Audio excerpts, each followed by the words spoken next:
Hey guys, I want to tell you why you are paying too much for your phone plan.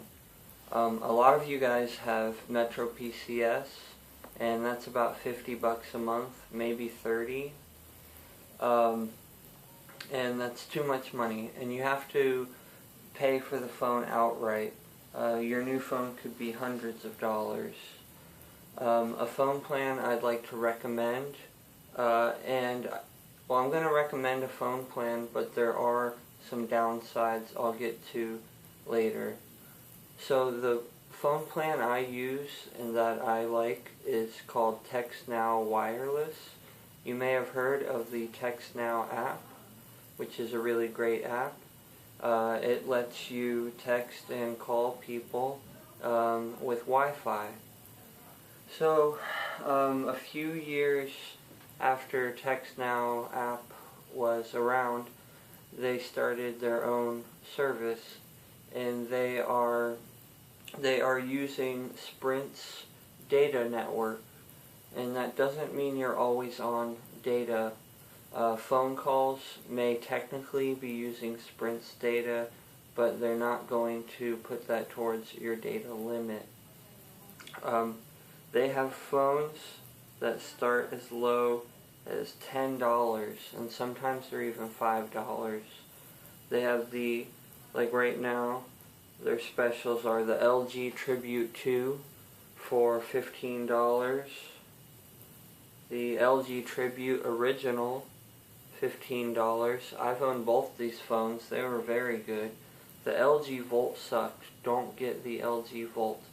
It has decent specs, but it just sucks. That phone resets on its own. It gets slow after like one day, after you load up some apps and everything. What I recently got was the Samsung Galaxy S3, and it's great. They only charge 50 bucks for this phone. A lot of places charge over $100 for the S3 or S4. And I've been very happy with this phone. It hasn't been slowing down, and I overuse my phones. I install a lot of apps and stuff.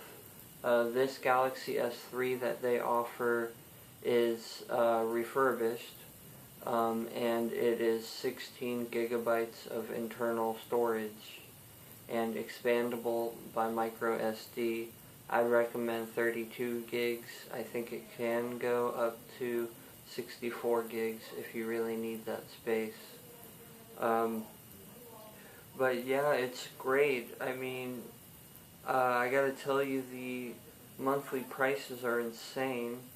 You can go as low as $15 a month, and it includes 100 megabytes of 3G/4G speeds. And the reason they say 3G is sometimes if, depending on the, I noticed in certain areas of your city or less populated areas, they'll drop you down to 3G. But normally it's 4G LTE, and it's very fast. It's faster than the internet like you'd get in a store like Walmart or something. But here's the thing, is you gotta be an active user. These might be the downsides of this plan, and you get what you pay for, but you don't get less quality. You maybe have to babysit your phone a little more. Make sure to set up the Wi-Fi on the phone. Make sure that it automatically connects to your Wi-Fi when you're at home. A lot of people don't seem to do this.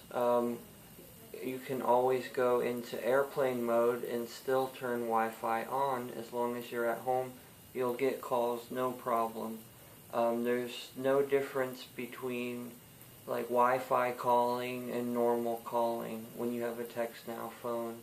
I know some phones out there don't have that feature, the feature stated as Wi-Fi calling.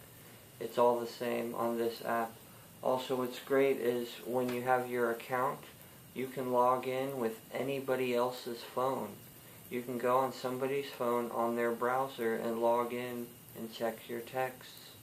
You can go as far as just grab the app, log in. You can make phone calls from their phone. It doesn't matter. You could do it from a computer or a laptop as well. Hey, if you break your phone, just find anything and log in, and you're good to go until you get your new phone.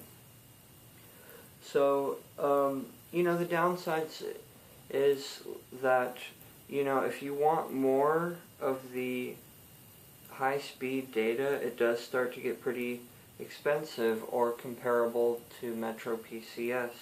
Like 6 gigabytes of high speed here is $60 a month. Alright, whatever. And 3 gigabytes is $40 a month. The one I go with is actually just $19 a month. I get 500 megabytes of high speed. I never ever reach the cap. Because you know what I mean? If you're, like, when I'm at home, that's when I'm using my phone the most, and watching YouTube or playing a game or something. If I'm out somewhere and I ride a bike or I'm walking or something, I'm not doing a lot on my phone, so I don't use up a lot of data. And here's the big thing I should have said earlier. Every plan they offer, you will always have data. They'll just drop you down to 2G, and that works just fine. That works just fine for checking your Facebook and whatnot. And if you want to watch YouTube, you might just have to wait for the video to load, or I would recommend finding a YouTube video downloading app, and you can download the videos, because I know sometimes YouTube won't load the entire video, even if you let it sit there for like an hour. But if you just get an app, just download the video and watch it. You can still listen to your music or whatnot. I think Pandora should work just fine on 2G. I haven't tested that myself. I usually listen to podcasts when I'm out. So I just wanted to tell you guys that that's a great phone service. It drives me crazy when I see people paying a lot of money for the same stuff. Like, you gotta be smart. You'll save money. You could spend that money on things you want, instead of just phones all the time. So thanks for watching, and I will see you tomorrow. Have a great evening.